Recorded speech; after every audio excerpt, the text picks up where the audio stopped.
I'm not coming down. I wanna go higher, higher than that.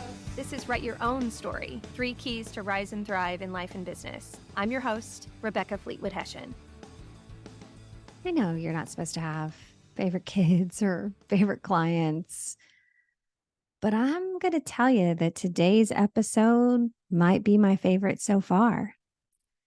Today, we're going to hear from Detective Nate Lean from the Danville Police Department in Indiana and Emily Perry, the Executive Director of Susie's Place Child Advocacy Center.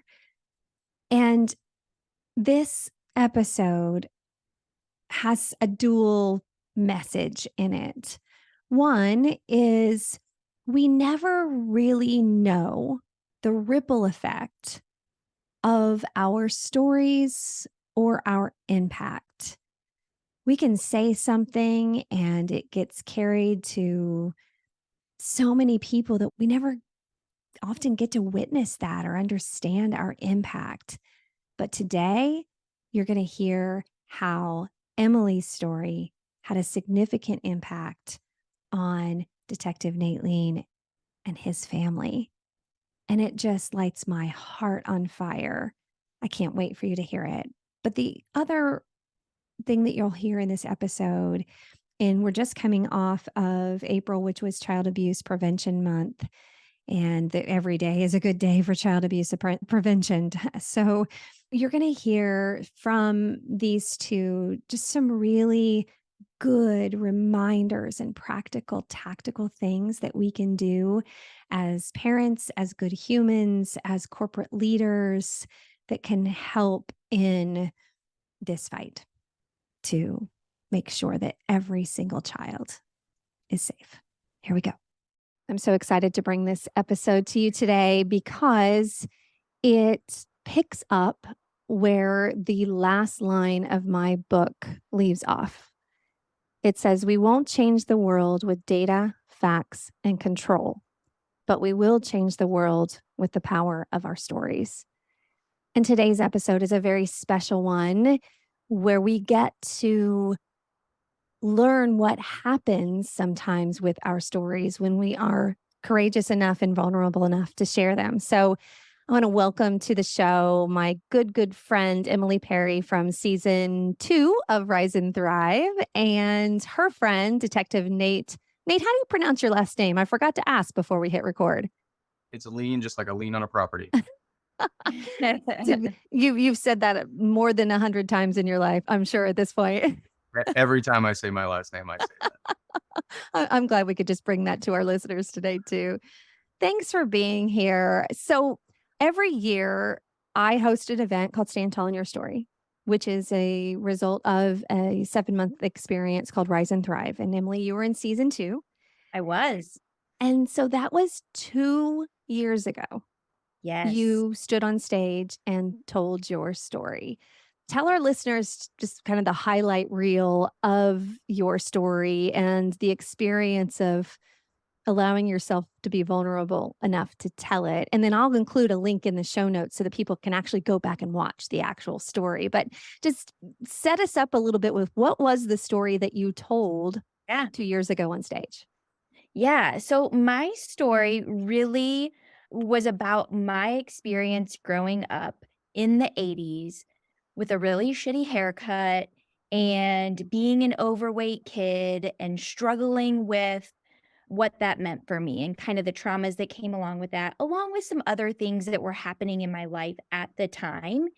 I also told kind of a revealing story about being a preteen and a real bad 3-way call situation that just kind of defined that time of my life. And it was really tough stuff. And I just really struggled with liking the person that I was back then and struggling with what that meant for my relationships. And so how I took that pain and hurt and dug in to build the life that I have now.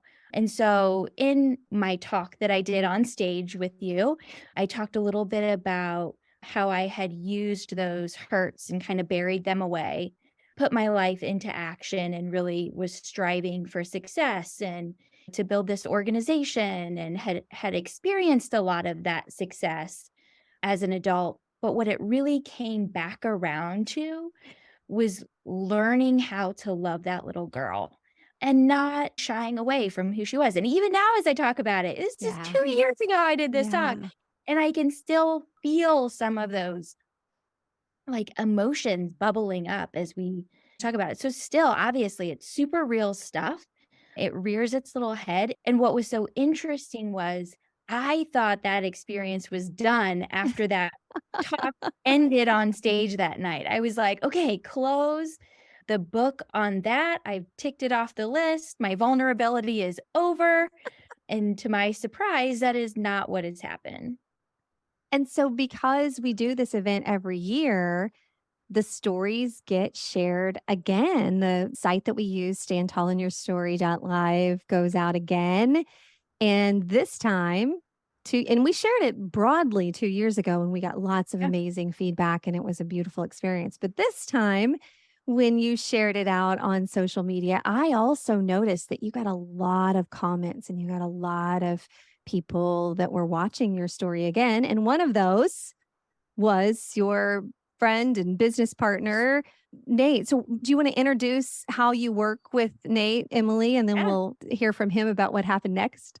Yeah, absolutely. So I mentioned real briefly the organization that I started, which is Susie's Place Child Advocacy Centers. And at Susie's Place, we investigate and intervene in cases involving crimes against children. So in that role, we get to partner with and work alongside lots of different law enforcement agencies. And Danville Police Department is one of the agencies that we work with on a very regular basis and have just a great partnership with. And Nate Lean is one of the detectives that we've worked alongside for the last several years in his job of investigating these crimes against children. And so we have known each other through that capacity. And then the sharing of this story through my social media, because obviously we're Facebook friends as well, prompted a cool conversation. First of all, I want to thank you for the work that you both do because it is life changing, world changing. And this is a circumstance where social media has served us really well. I know there's always that dark side, and you all know that dark side better than anybody. And Yeah. before we wrap up today, I want to talk a little bit about that education piece. But sometimes there is light that happens out there on Facebook and social media. And this is one of those situations. So, Nate, you saw the story, and what happened next? I'm off duty. I'm scrolling through my Facebook. I see a post from Emily. I was just kind of like, oh, this is interesting. What kind of speech did she give? Working with Emily, I'm very interested in the work that they do. I think that Susie's Place does great things. So, anyways, I click on this link and I start listening to this story. And before I even got the rest of my family involved or my daughters or anything, I'm listening to this story. And I was like, wow, I did not know this about Emily. I didn't, the vulnerability, listening to the story, I felt like it captivated me. And for some reason, I just was, one, I was proud of Emily for telling that story. But two, as I started thinking about it, I was like, this is a really good story for my daughters. I have 8-year-old twin daughters, and just listening to her, everything that she was telling about in the story, I was like, this is really some stuff that they could hear now. One, from the loving yourself side, but two, the side of, what does that impact have if they chose to bully somebody? And so I felt like the speech that she gave, it encompassed a whole bunch of thoughts. So I told Emily, because I had a case at Susie's Place after I watched it. What I did was I watched the whole thing myself. I showed it to my wife.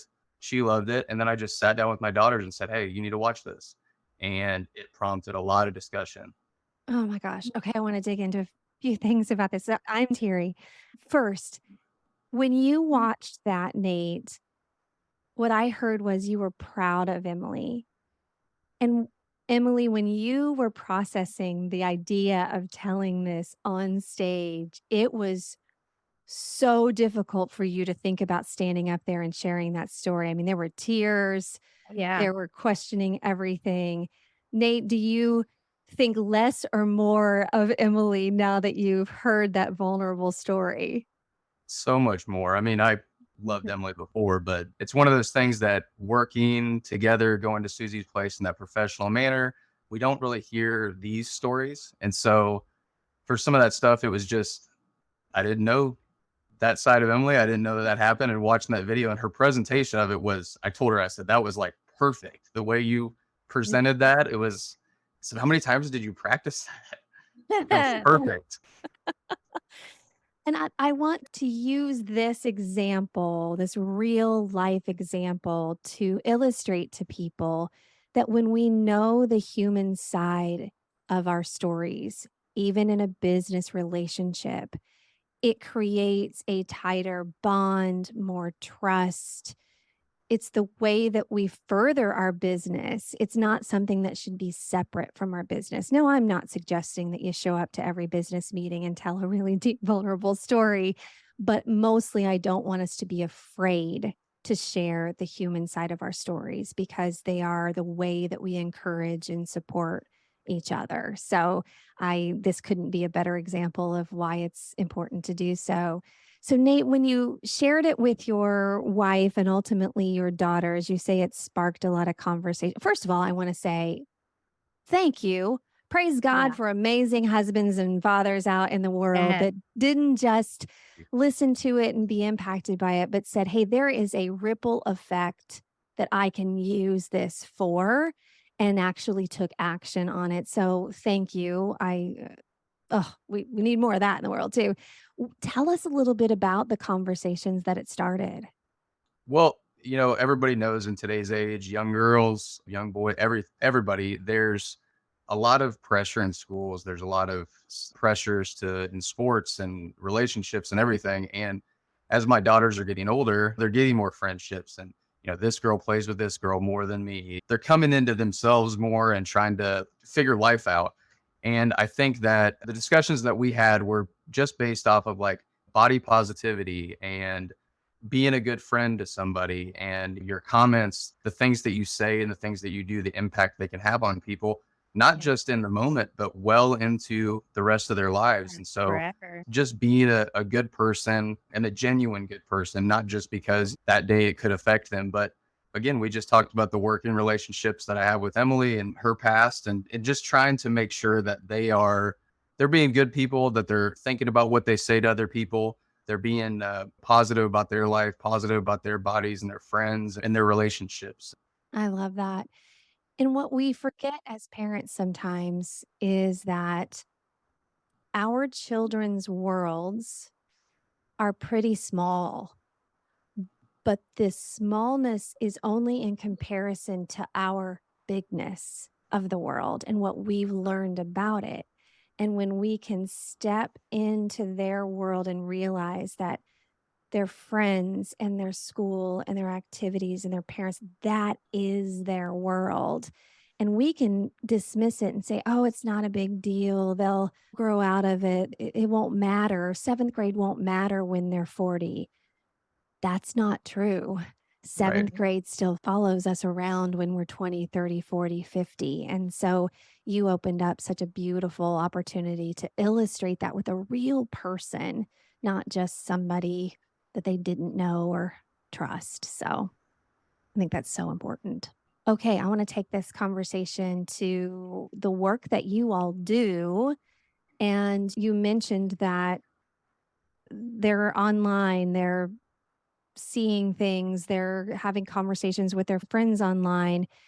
And there's also a lot of darkness that's happening in our social media. I would love for you both to take this opportunity to share and help our listeners know how to open up conversations to help our kids if they might be getting into trouble online. Emily, you want to share a little bit about the context of this part of the darkness of social media?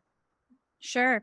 And I want to, before we step too far into that, I want Yeah. to highlight something that Nate did that I preach to parents all the time, and I think it marries right up to where we're going with this social media conversation, is that we always say that as a parent, your relationship with your child is the best prevention from any abuse out there. And so by Nate having these kind of open, thoughtful, engaging conversations with his daughters, one of the ripple effects is actually prevention of abuse when he's doing that. Not just them being good people to others, but it also helps them know that when they feel unsafe, when they feel like they've gotten in over their head, when they're introduced to something online that is too much for them or scary or overwhelming or embarrassing or whatever that is, that by Nate and his wife having those conversations with their daughters, that actually helps protect them. And people ask me all the time about, what's like spyware that I can put on my kids' phone or their computers, and how do I track all of this stuff? And I'm not telling people not to do that, because you know what? We have technology and it can be really helpful to protect our kids, but that technology will never, ever, ever replace the relationship of a parent and their child, or a caregiver and their child. That will go so much further than anything else. I'm so glad you said that. And we around here always talk about business being human. And there are two aspects to business. On the business side, we always need to control, measure, and optimize our goals and our systems and our processes. And we, as career professionals, have really steeped ourselves into that being the secret to success. Yeah. But the human side is that we are all personal, emotional, and social. And unfortunately, over time, this huge move to be successful and to do the things in our business that are helpful, we've started to believe that we need to control, measure, and optimize our personal lives. And that's why we immediately go to, what's the software? I'm going to take away the phone. It's always something outside that we can use to control it. And what we say is that it's more about the connection we have as humans that's going to be more powerful to our business, to our families, to our outcomes than anything that we're controlling from the outside. So I am thrilled that you brought that up. It's a huge part of this conversation, is building high trust relationships at a very young age. And I don't know about y'all, I'm much older than both of you, but we didn't have emotional, open conversations when I was growing up as a child. And I always thought it was because I was raised on a farm with all boys, and it was get to work and, teasing each other was love. And I just thought it was the way that I was raised. But what I'm learning as a coach and being out in the world is that that's pretty common no matter where you were raised. That in our generation as kids, we didn't have these emotional conversations that people are having now, like you did, Nate, with your kids. So I think that's an important message of today as well. Well, I think that building on that with what Emily said, I think one thing that I've seen in my work as a detective and with some of the crimes that we investigate and stuff, thankfully my kids are about to be 8 and they're not on social media at all, and they won't be for several years. But I think laying the groundwork, like she talked about before, so they know what social media is, they know the problems that can come along with social media, the crimes that can come along with social media, the people that are out there on social media, so that they can make decisions later on in life when they are going to be on there, so they know what it is. Because I think a lot of kids go into social media, and maybe some adults, not really understanding what is all out there in the world. And so when they're hit with some of these messages and different things that are on there, they respond to them. And so just the education aspect of that, I think, can really help with any online presence. And Yeah. I certainly don't want to spark tremendous fear in my children about everything in the world, because there's so much beautiful goodness in the world. But yet there has to be a balanced message about it. I would talk to my kids, who are now 21 and 25, at very young ages, and I would say, that funny feeling you get in your belly when something just doesn't feel right? Yep. And they do. Kids know instinct and gut reactions better than adults because they're not so busy with all the other things, and they feel that energy shift, Right. right? And I would say, when you feel that funny feeling, I used God because that's how our family is, but I would say that's God speaking to you that maybe something's not right. And you always listen to your belly when it feels funny. And so then I would say, okay, so if you're going to a sleepover, because when they have those first sleepover days, those are scary as parents, right? And I Mhm. would say, look, if at any point your belly feels funny and can't even understand why, all you have to say to their parents is, my belly hurts and I need to call my mom and I will come get you. And that's true. Your belly feels funny. It doesn't need to mean that you're going to be actually physically sick. If you feel funny, your belly always knows the truth. Yeah. And I tell you what, that simple message of trusting your gut and your instinct has served my kids so well. And I didn't realize how profound it wasn't like I was like, oh, I'm super parent. It just was the only way I could think of to describe what I wanted them to understand. And do you know when my daughter was 18 years old, she stopped at the gas station on the way home from school to get a Coke or something. And there was a van parked really close to her driver's side door, and her belly felt funny. And Mhm. she, instead of trying to get in on the driver's side door, she went in on the passenger side door, crawled across the seat, and got the hell out of there. And she Mhm. came home and she was shaking. And she said, Mom, this happened. And I said, What made you get into the other side? She said, I just didn't feel right. Yep. And I Perfect. just sobbed because she trusted me to tell her what she needed to hear as a little one, and it stayed with her then as an adult. And so these conversations that you're talking about, Emily and Nate, that you had with your daughters is the start of prevention of anything, like you said, more Right. than controls or technology. And exactly what you taught your daughter is what we now teach in our body safety prevention education program to 40,000 plus kids, because that is such an indication that something is off when you get that icky feeling in your tummy. And Yeah. we start teaching that in kindergarten, and we stay consistent with that all the way through 12th grade because that never changes. It is always such a good indication of when something's off, when something's not safe, when something makes us feel uncomfortable in some way. And just like you said, 30, 40 years ago, we didn't always talk about this stuff. We weren't tuned into it. Even if it was there and it happened, we were trying to turn the volume down on that message. And now what we're telling kids is turn that volume up. Listen to what your body is telling you because it's trying to help keep you safe. And so it's interesting how that's just kind of woven its way into what's now considered best practices for body safety and prevention education. We've had it all along. We've been carrying this around with us all Yep. along. Now we're just learning how to use it. That's beautiful. Yep. That's beautiful. So, what are some of the other things that parents need to know to keep our kids safe and some of the things that you both are doing to educate and help in that?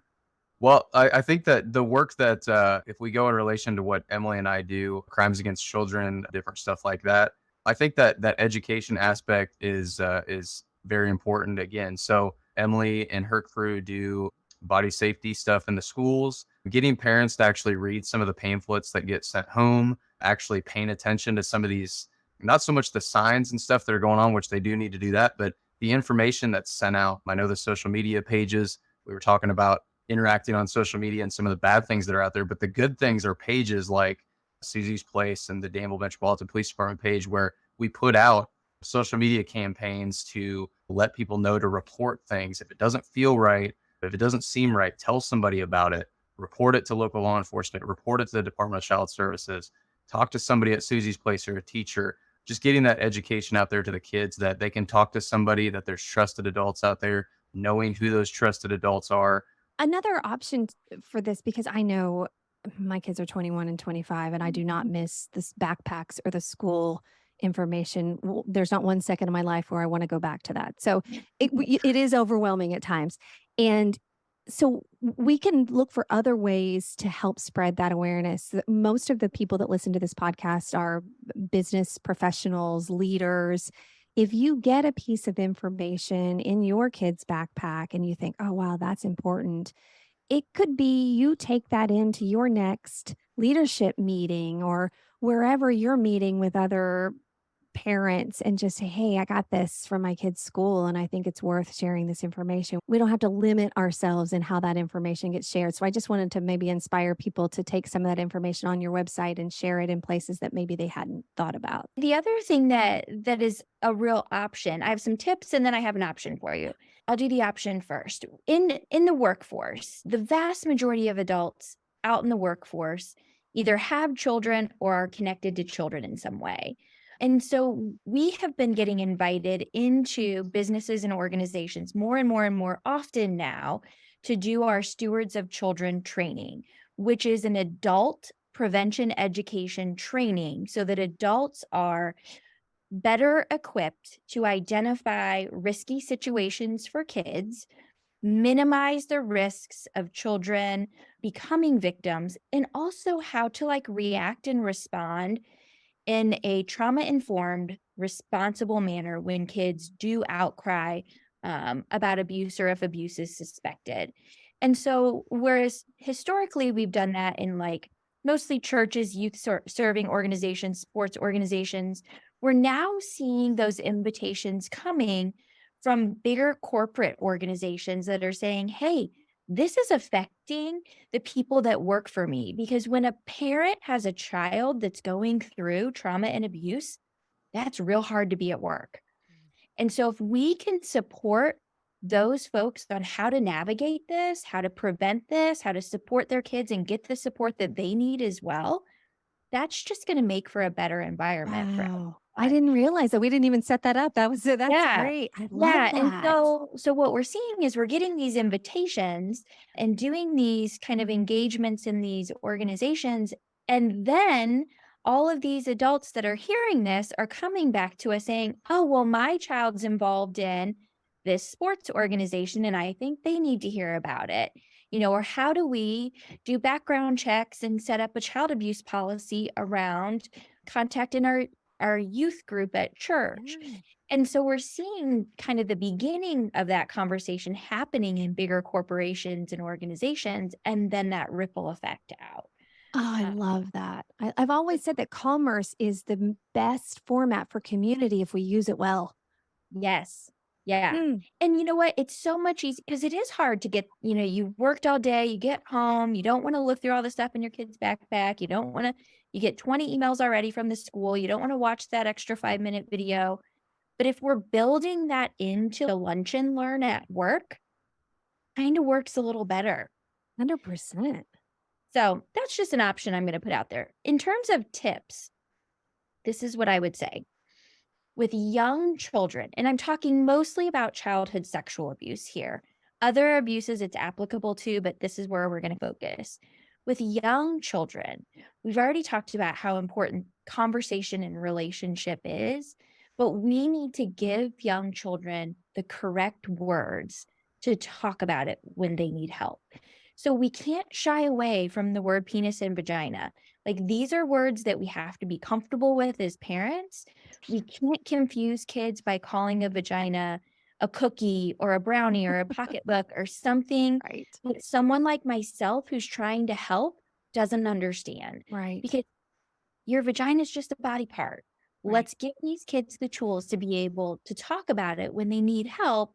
And for that parent to feel comfortable in that conversation so that, God forbid, anything ever happened. But if something were to happen, you can figure out, what's going on with your Right. child. So Right. early and often, we're talking about what's okay and not okay when it comes to touches on kids' bodies and giving them the language to talk about it if and when something has happened to them. And I'll just expand on that for a second, because from the law enforcement side, when we are investigating those things, and that's a great tip, there are specifics that we have to know. And so Emily knows maybe better than I do. We run into this problem all the time where some of the kids start to describe some of the abuse with these other terms. They don't call it what it is.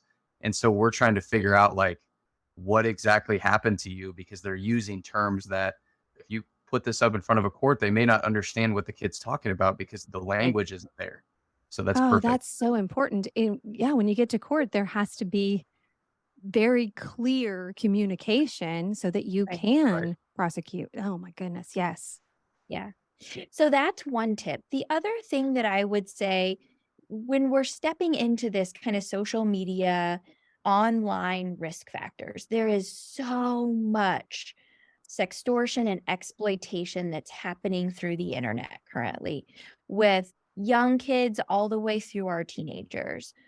And what, in my experience, I am seeing is it's kids that are going to the internet to find connection and to find a social and emotional outlet and support creates almost a target on them to be manipulated and extorted online. Kids are they're wanting to be filled up. They're missing something and they're seeking it. And so when you're seeing that change in your child and you see them going, and it's not limited to the internet, we're just seeing it a lot on there. If they're curious about things and they can't come talk to a safe adult about it, they're going to go to the internet and find this information. They're going to seek out support. They're going to seek out connection. And that's when these online predators will really quickly find them and target them and take advantage of them. And so oftentimes what parents do is they'll say like, you're not allowed to have Snapchat. And they discover that their child has Snapchat. And so they drop the hammer. I'm taking your phone. I'm taking all your social media. You're grounded. And not to say a consequence is not appropriate, because it is. But the first step should be understanding what was going on with that child that made them willing to go against the rules in order to have access to Snapchat. Right. Right. Does that make sense? Because it's figuring that piece out, which helps identify the vulnerability that puts them at risk. It's more of the root of it. It's not really about Snapchat. It's what were you trying to solve To or fill. fill? And Yeah. if connection was the thing that they were trying to fill, or to feel heard, or to feel safe, or feel appreciated, you're going to go out to your friend group if you don't feel it, right? And so if you Correct. take that away, now you've further isolated the child who was so much wanting connection. So you've actually put fuel on the fire of their pain by taking away connection. Not Correct. saying, oh, yeah, go ahead and keep your Snapchat, but just like you said, discover what they're hurting Yeah. is. And Yeah. it's how you handle that, because in that moment, as a parent, you have the ability to either demonstrate to your child, I am a safe adult you can come to when you need help. I'm not suggesting there's not a consequence. When my children do something they're not allowed to do, I hold them accountable for that and there's a consequence. However, I don't want to have them feel like they can't come to me if and when they get in over their head, when they've made a bad decision, when they've done something they know they're not supposed to do. I want them to know that no matter what, above anything else, they are my number one priority, and their safety and their protection is always my first priority and job. So I never want to burn that bridge with them, but I'm also equally responsible for holding them accountable for making bad decisions. And so that's a real delicate balance, but parents oftentimes do more harm than good in those moments because they react to what feels like a slight on their rules or something like that. And they Yeah. don't understand how much they damage their relationship. The natural maturation of us as humans, when you're a child, you are making mistakes as a way of learning what is and what isn't. That's Yes. how we learn. Correct. And so, how we handle mistakes as a parent is how we create that safe place. And at a Correct. certain age, Nate, your girls are getting there, the 9, 10, 11. The natural maturation is that we're supposed to seek relationships outside of the family unit in testing who are our people and where are we going to ultimately be in our adulthood. So they're supposed to be stepping outside of the family unit, but we have to be the family unit that is that safe place to return if and when things don't go well. And Yep. so I always celebrated when my kids brought mistakes or brought things to me. So I was encouraging them to continue to do so. And There are two things that if I could go back and do differently, one of them I'm pretty proud of, is I would practice the safe face when they would tell me something shocking, because your face and your energy says more than your words. And so when they would say something that my insides were thinking, holy crap, I would just work to make sure that my face said, okay, tell me Yeah. more about that. And you do have to practice it. And the thing that I Do. would do differently, if I could go back, is I would do more to regulate my own nervous system and my own stress so that I wasn't stressfully reacting to the things that they were bringing to me.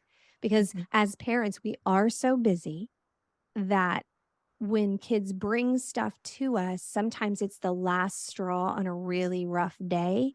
And our response to that kid at 9 o'clock at night is not the loving, kind one that we would choose if we could go back. And I would have done more to manage my stress so that I would have just been more open to. I mean, I even had a rule. You can't bring me, you need post a reward after 8:30 p.m. because I will not respond kindly, right? Because you're exhausted and you're done for the day. And so I wish I would have managed that better just so I could have created an even more safe place for my kids. You're spot on in that our kids need a safe landing zone. They're not going to be perfect. They're going to make bonehead decisions. They're going to make themselves really vulnerable and at risk for a lot of things. And sometimes we're going to be able to prevent it. And sometimes we have to clean it up after it happens. And again, it doesn't mean that we don't give consequences or discipline or hold kids accountable, but we have to do it in a way that allows them to always know that we've got them. Like, I'm here for you. I'm going to protect you. I'm going to love you no matter what. And that it's always going to be okay for you to come to me and talk to me about anything that is going on in your world. Mm. And that truly is the core value when it comes to just fostering that relationship with your child. It doesn't mean you have to be best friends with your kid, Right. but if you really want to parent them well, you create that relationship that's going to help them come to you when they need it. I think as parents, we tie a lot of ego into our parenting sometimes too, because parenting is the most uncertain job that we have. We don't know what's going to happen. We don't know if things are going to turn out, and it creates some anxiety and fear sometimes. And we have such a well, we want everything to work out that we can put too much of that control instead of the connection in there. And I've seen where parents are embarrassed when bad things happen in the family and the kids do dumb stuff, and that's not helping us create the environment where kids feel safe to come and tell us. So we all have to recognize that all of our kids do dumb stuff and just agree that's just part of the deal. So nobody true. nobody escapes it. Nobody gets through life with perfect kids. If you Yep. think that's the truth, then they really aren't telling you what's happening. So you should be more concerned about. Well, and that's where I think like the success stories of some of the stuff that we still investigate, but thankfully it stopped, is a kid coming forward to mom and dad and saying, "Hey, I met this friend online. I've been chatting with them for the last few days. And all of a sudden now they're asking me for a picture of me with my shirt off or a picture of me with this and that and coming forward like this is odd. What's going on with this?" And then the parents coming forward to us and saying, "Hey, they didn't send this photo, but this happened." Those Right. parents opened up that communication there, and that's a success story right there that stopped it based on being a good parent that the kids can come to and them getting that gut feeling that you're talking about and going, this doesn't seem right. I've been talking to them and they were a good friend of mine. And I think that's when the whole thing works and it all starts to click together, is that knowledge, that education, that relationship building, and all of those things that come together to where the outcome in the end is thankfully a conversation happened.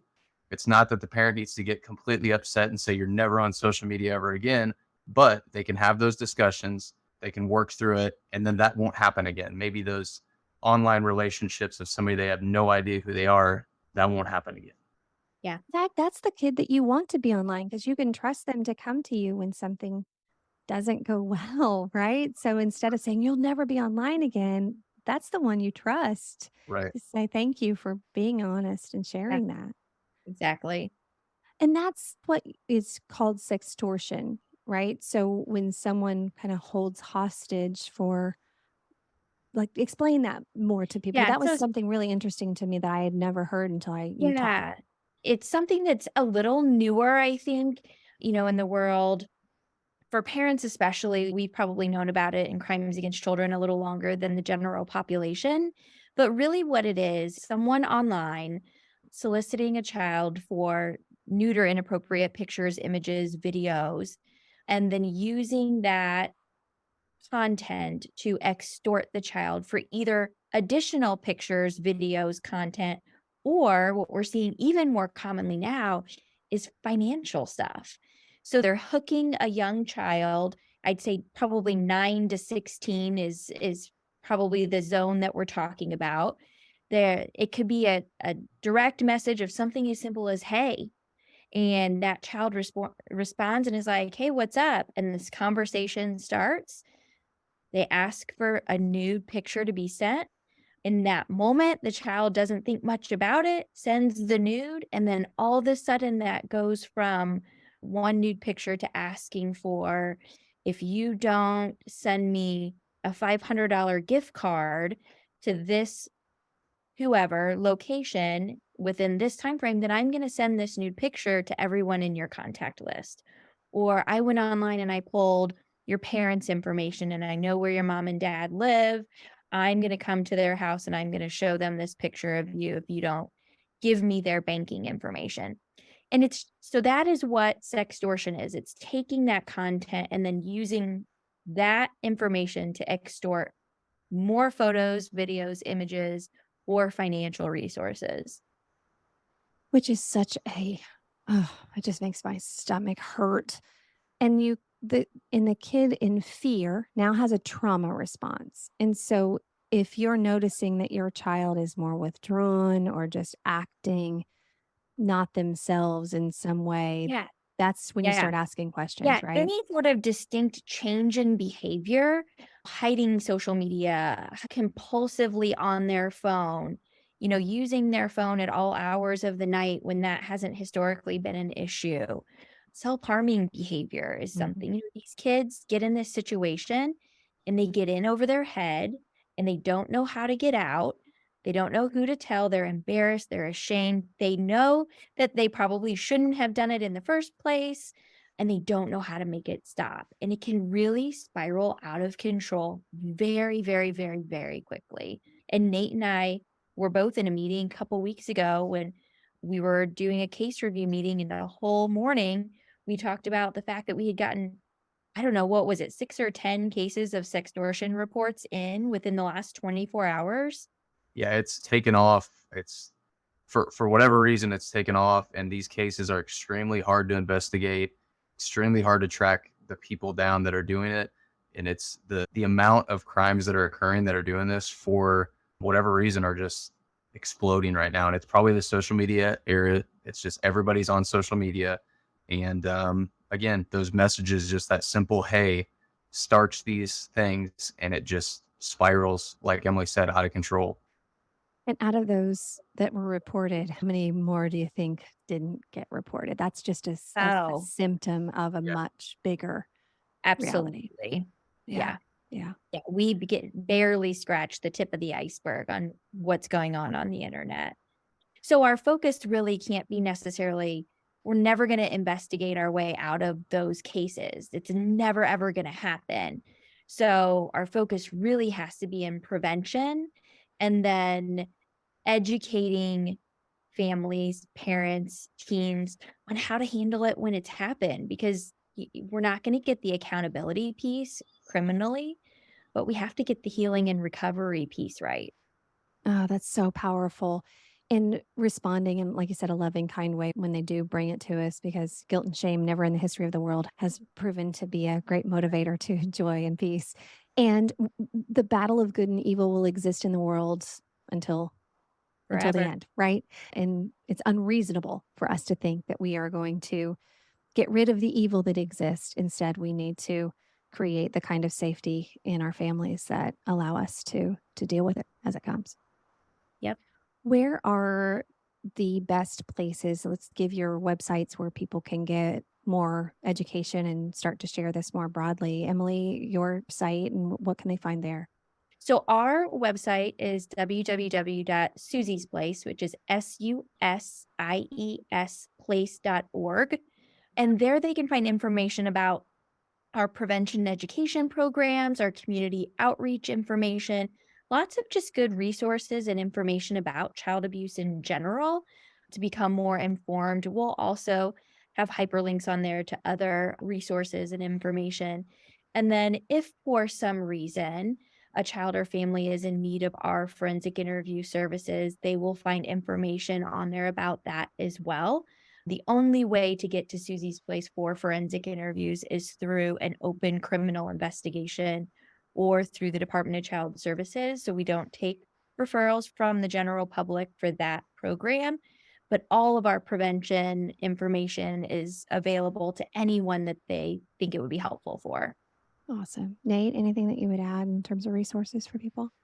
Ours is very easy because we steal everything from Susie's Place. So we direct everybody to their website. They send us graphics. We share their messages and whatnot because they're doing a great job and we spread that. So Awesome. And I just want to add that, as humans, we are hardwired for generosity. And if you're looking for a place to donate of your money, your time, obviously, I know Emily personally, and I can personally guarantee that your money will be used in such effective, efficient, profound ways. I know many of my friends and clients have served on the board. I've been able to come to your events where it is just so powerful to see the amount of work that you can do with people's money. And the more money that I know we get into your hands, the more impact that will happen in the world. and I want to speak on that for a second, just from a Yeah, law please. enforcement side, because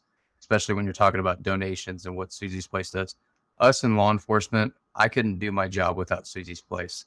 The work that they do, the interviews that they do, that is not something that you want a detective to be doing, a male detective to be sitting down with a child trying to figure out the details of something terrible that happened to them. The work that they do it's essential to our profession. It's essential to these investigations. We could not do our job in child sex crimes without the work of Susie's Place. Aw, thank you for saying that, Nate. I appreciate it. So, as we wrap up, I'm going to end with the quote that I started with, that we won't change the world with data, facts, and control, but we will change the world with the power of our stories. And I thank you for sharing yours today. I thank you, Emily, for sharing yours 2 years ago so we could still be talking about it today. Yeah. And just your courage to come on the show today is beautiful. Thanks for having us. Yeah, thanks for having us. I never liked it on the ground. I'm not coming down. I wanna go higher, higher than that. Thanks for listening to this episode. I would love it if you would leave a rating and a review on Apple Podcasts, and then go to wethrive.live. First thing you'll see is a place to drop your email and join the movement. I'll send you tools that you can use to thrive in life and business. And I'm not coming down. Hey y'all, fun fact, did you like the music for the podcast? That is actually my son, Cameron Hessian.